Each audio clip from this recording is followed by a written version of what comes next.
بسم الله الرحمن الرحيم. ألف لام را تلك آيات الكتاب الحكيم. أكان للناس عجبا أن أوحينا إلى رجل منهم أن أنذر الناس وبشر الذين آمنوا أن لهم قدم صدق عند ربهم. قال الكافرون إن هذا لساحر مبين. إن ربكم الله الذي خلق السماوات والأرض في 6 أيام ثم استوى على العرش يدبر الأمر ما من شفيع إلا من بعد إذنه. ذلكم الله ربكم فاعبدوه أفلا تذكرون. إليه مرجعكم جميعا وعد الله حقا إنه يبدأ الخلق ثم يعيده ليجزي الذين آمنوا وعملوا الصالحات بالقسط والذين كفروا لهم شراب من حميم وعذاب أليم بما كانوا يكفرون. هو الذي جعل الشمس ضياء والقمر نورا وقدره منازل لتعلموا عدد السنين والحساب. ما خلق الله ذلك إلا بالحق يفصل الآيات لقوم يعلمون. إن في اختلاف الليل والنهار وما خلق الله في السماوات والأرض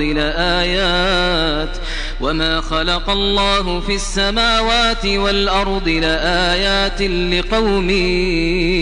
يتقون.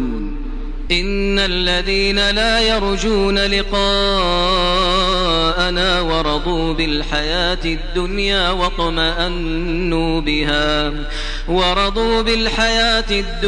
واطمأنوا بها والذين هم عن آياتنا غافلون أولئك مأواهم النار بما كانوا يكسبون. إن الذين آمنوا وعملوا الصالحات يهديهم ربهم بإيمانهم تجري من تحتهم الأنهار في جنات النعيم. دعواهم فيها سبحانك اللهم وتحيتهم فيها سلام وآخر دعواهم أن الحمد لله رب العالمين. ولو يعجل الله للناس الشر واستعجالهم بالخير لقضي إليهم أجلهم فنذر الذين لا يرجون لقاءنا في طغيانهم يعمهون. وإذا مس الإنسان الضر دعانا لجنبه أو قاعدا أو قائما فلما كشفنا عنه ضره مر كأن لم يدعنا إلى ضر مسه. كذلك زين للمسرفين ما كانوا يعملون. ولقد أهلكنا القرون من قبلكم لما ظلموا وجاءتهم رسلهم بالبينات وما كانوا ليؤمنوا. كذلك نجزي القوم المجرمين. ثم جعلناكم خلائف في الأرض من بعدهم لننظر كيف تعملون. وإذا تتلى عليهم آياتنا بينات قال الذين لا يرجون لقاء نأت بقرآن غير هذا أو بدله. قل ما يكون لي أن أبدله من تلقاء نفسي إن أتبع إلا ما يوحى إليه إني أخاف إن عصيت ربي عذاب يوم عظيم قل لو شاء الله ما تلوته عليكم ولا أدراكم به فقد لبثت فيكم عمرا من قبله أفلا تعقلون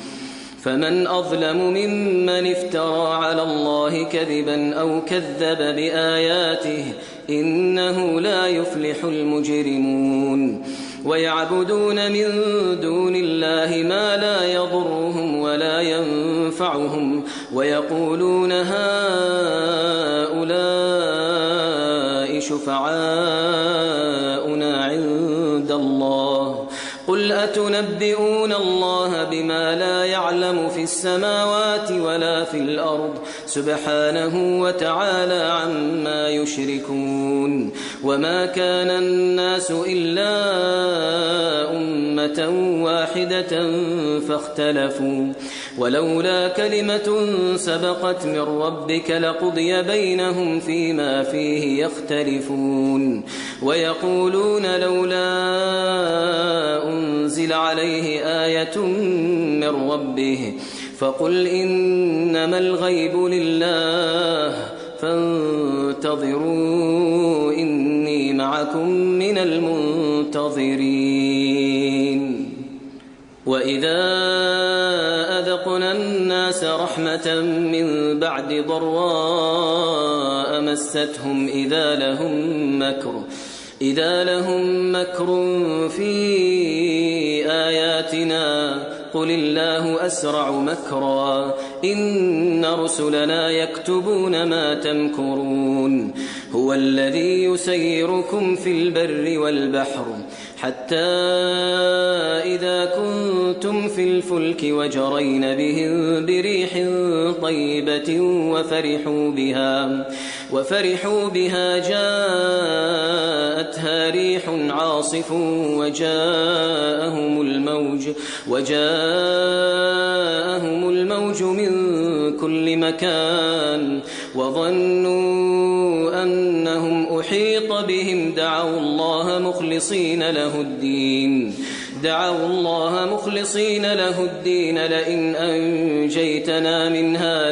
لئن أنجيتنا من هذه لنكونن من الشاكرين فلما أنجاهم إذا هم يبغون في الأرض بغير الحق يا أيها الناس إنما بغيكم على أنفسكم متاع الحياة الدنيا ثم إلينا مرجعكم فننبئكم بما كنتم تعملون إنما مثل الحياة الدنيا كماء إن أنزلناه من السماء فاختلط به نبات الأرض مما يأكل الناس والأنعام حتى إذا أخذت الأرض زخرفها وزينت وظن أهلها أنهم قادرون عليها أتاها أمرنا ليلا أو نهارا فجعلناها حصيدا كأن لم تغن بالأمس كذلك نفصل الآيات لقوم يتفكرون والله يدعو إلى دار السلام ويهدي من يشاء إلى صراط مستقيم للذين أحسنوا الحسنى وزيادة ولا يرهق وجوههم قتر ولا ذلة أولئك أصحاب الجنة هم فيها خالدون والذين كسبوا السيئات جزاء سيئة بمثلها وترهقهم ذلة ما لهم من الله من عاصم كأنما أغشيت وجوههم قطعا من الليل مظلما أولئك أولئك أصحاب النار هم فيها خالدون ويوم نحشرهم جميعا ثم نقول للذين أشركوا مكانكم أنتم وشركاؤكم فزيلنا بينهم وقال شركاؤهم ما كنتم إيانا تعبدون فكفى بالله شهيدا بيننا وبينكم إن كنا عن عبادتكم لغافلين هنالك تبلو كل نفس ما أسلفت وردوا إلى الله مولاهم الحق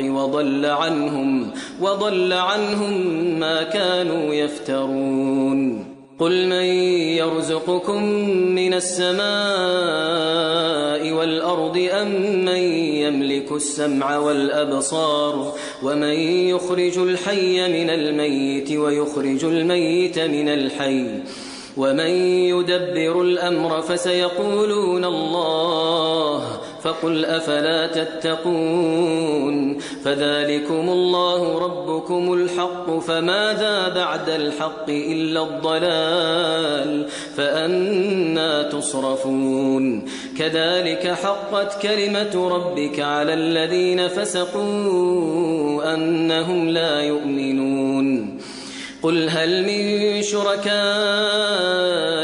من يبدأ الخلق ثم يعيده قل الله يبدأ الخلق ثم يعيده فأنى تؤفكون قل هل من شركائكم من يهدي إلى الحق قل الله يهدي للحق أفمن يهدي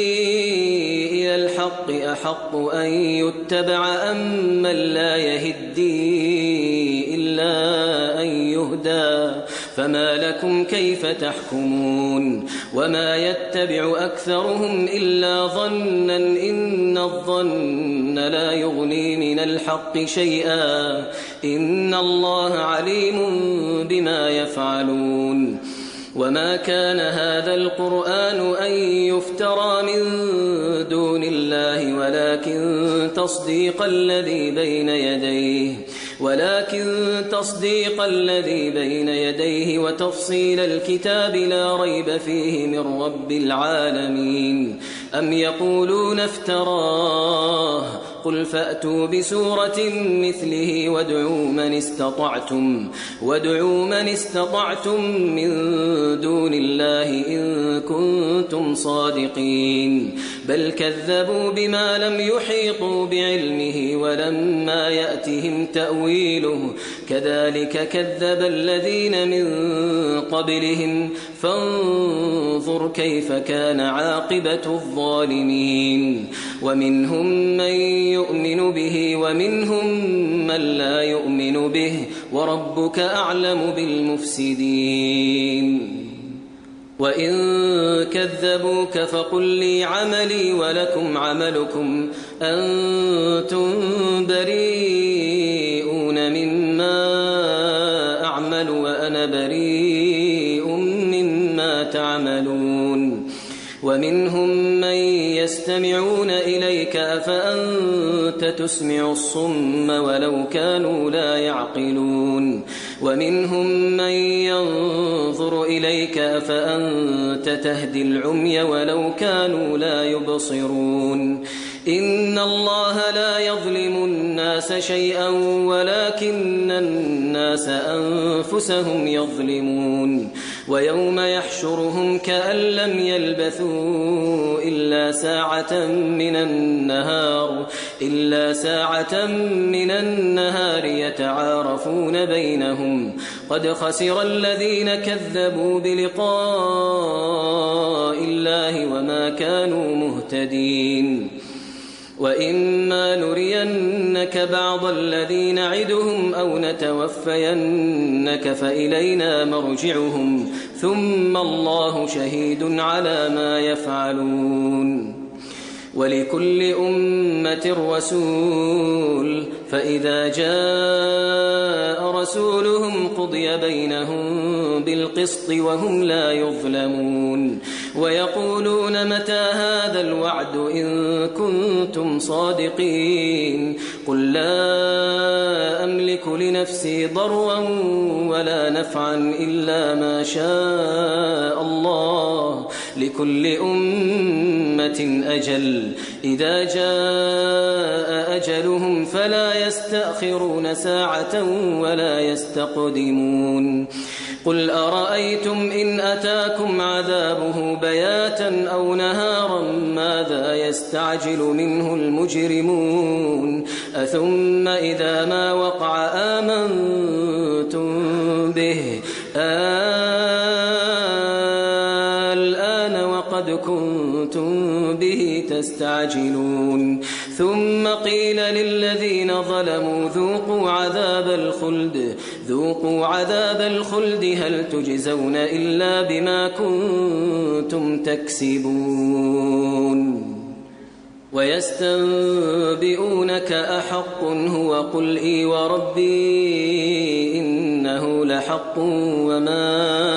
أنتم بمعجزين ولو أن لكل نفس ظلمت ما في الأرض لافتدت به وأسروا الندامة لما رأوا العذاب وقضي بينهم بالقسط وهم لا يظلمون ألا إن لله ما في السماوات والأرض ألا إن وعد الله حق ولكن أكثرهم لا يعلمون هو يحيي ويميت وإليه ترجعون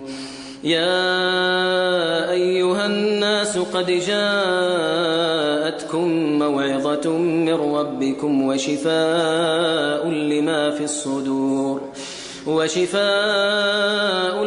في الصدور وهدى ورحمة للمؤمنين قل بفضل الله وبرحمته فبذلك فليفرحوا هو خير مما يجمعون قل أرأيتم ما أنزل الله لكم من رزق فجعلتم منه حراما وحلالا قل الله أذن لكم أم على الله تفترون وما ظن الذين يفترون على الله الكذب يوم القيامة إن الله لذو فضل على الناس ولكن أكثرهم لا يشكرون وما تكون في شأن وما تتلو منه من قرآن ولا تعملون من عمل إلا كنا عليكم شهودا إذ تفيضون فيه وما يعزب عن ربك من مثقال ذرة في الأرض ولا في السماء ولا أصغر من ذلك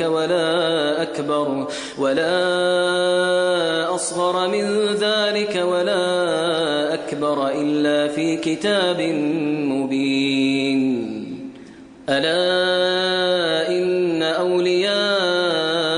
الله لا خوف عليهم ولا هم يحزنون الذين آمنوا وكانوا يتقون لهم البشرى في الحياة الدنيا وفي الآخرة لا تبديل لكلمات الله ذلك هو الفوز العظيم ولا يحزنك قولهم إن العزة لله جميعا هو السميع العليم ألا إن لله من في السماوات ومن في الأرض وما يتبع الذين يدعون من دون الله شركاء إن يتبعون إلا الظن وإن هم إلا يخرصون هو الذي جعل لكم الليل لتسكنوا فيه والنهار مبصرا إن في ذلك لآيات لقوم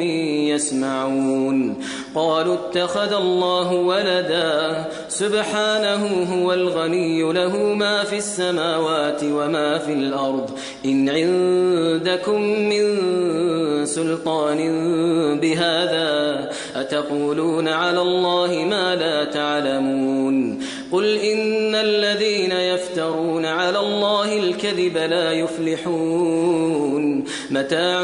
في الدنيا ثم إلينا مرجعهم ثم نذيقهم العذاب الشديد بما كانوا يكفرون واتل عليهم نبأ نوح إذ قال لقومه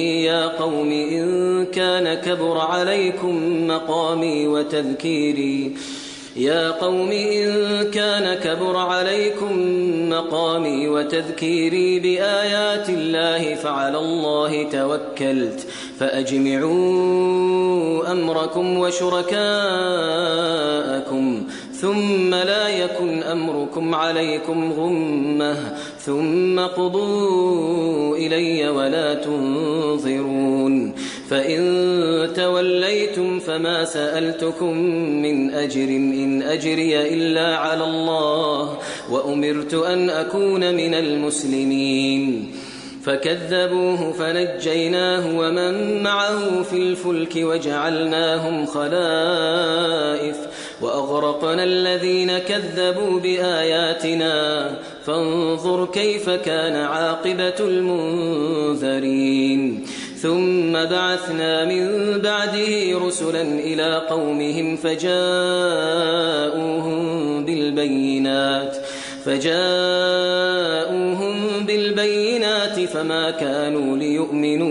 فما كانوا ليؤمنوا بما كذبوا به من قبل كذلك نطبع على قلوب المعتدين ثم بعثنا من بعدهم موسى وهارون إلى فرعون وملئه بآياتنا فاستكبروا وكانوا قوما مجرمين فلما جاءهم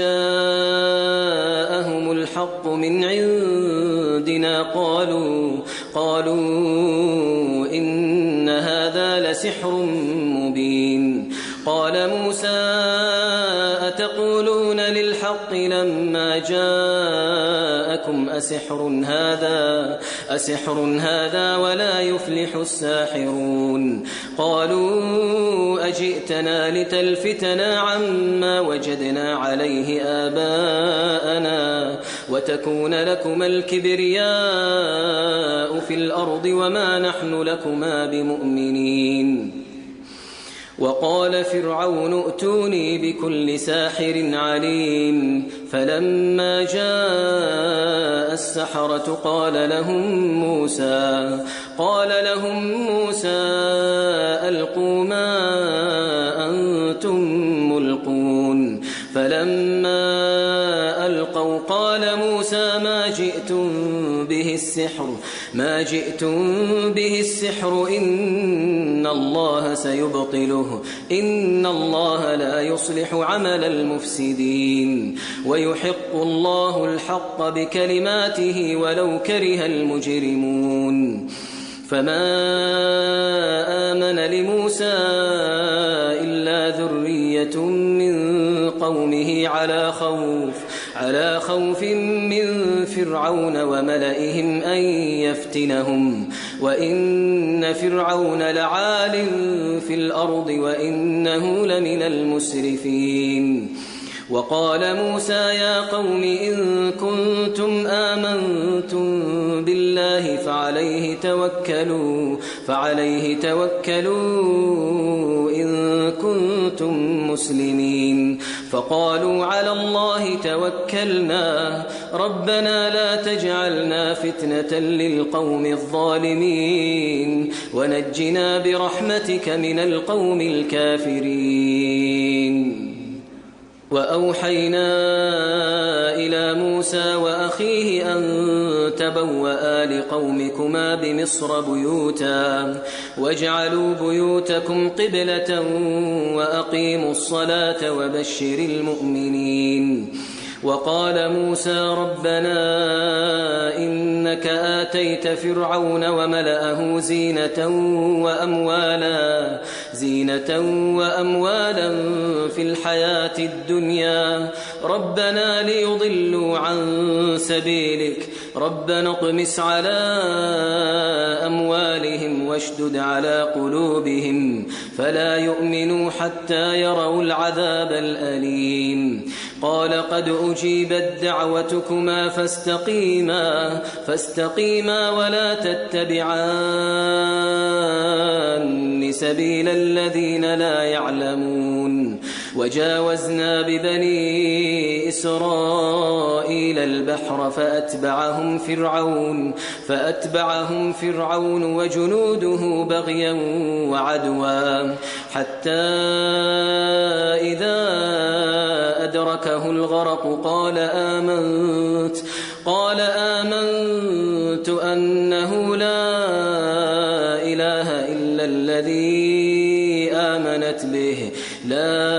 إله إلا الذي آمنت به بنو إسرائيل وأنا من المسلمين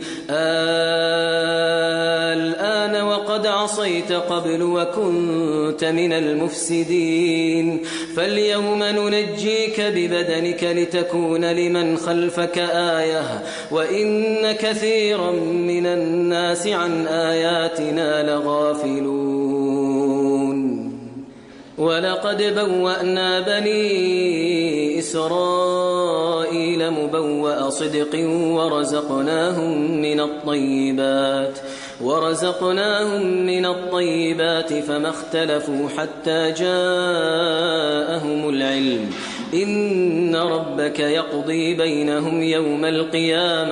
يوم القيامة فيما كانوا فيه يختلفون فإن كنت في شك مما أنزلنا إليك فاسأل الذين يقرؤون الكتاب من قبلك لقد جاءك الحق من ربك فلا تكونن من الممترين ولا تكونن من الذين كذبوا بآيات الله فتكون من الخاسرين إن الذين حقت عليهم كلمة ربك لا يؤمنون ولو جاءتهم كل آية حتى يروا العذاب الأليم فلولا كانت قرية آمنت فنفعها إيمانها إلا قوم يونس لما آمنوا كشفنا عنهم عذاب الخزي في الحياة الدنيا ومتعناهم إلى حين ولو شاء ربك لآمن من في الأرض كلهم جميعا أفأنت تكره الناس حتى يكونوا مؤمنين وما كان لنفس أن تؤمن إلا بإذن الله ويجعل الرجس على الذين لا يعقلون قل انظروا ماذا في السماوات والأرض وما تغني الآيات والنذر عن قوم لا يؤمنون فهل ينتظرون إلا مثل أيام الذين خلوا من قبلهم قل فانتظروا إني معكم من المنتظرين ثم ننجي رسلنا والذين آمنوا كذلك حقا علينا ننجي المؤمنين قل يا أيها الناس إن كنتم في شك من ديني فلا أعبد الذين تعبدون من دون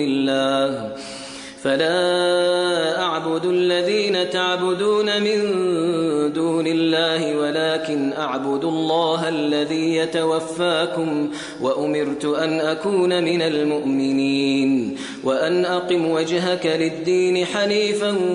ولا تكونن من المشركين ولا تدع من دون الله ما لا ينفعك ولا يضرك فإن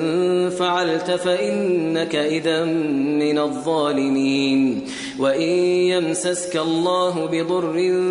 فلا كاشف له إلا هو وإن يردك بخير فلا راد لفضله يصيب به من يشاء من عباده وهو الغفور الرحيم قل يا أيها الناس قد جاءكم الحق من ربكم فمن اهتدى فإنما يهتدي لنفسه ومن ضل فإنما يضل عليها وما أنا عليكم بوكيل واتبع ما يوحى إليك واصبر حتى يحكم الله وهو خير الحاكمين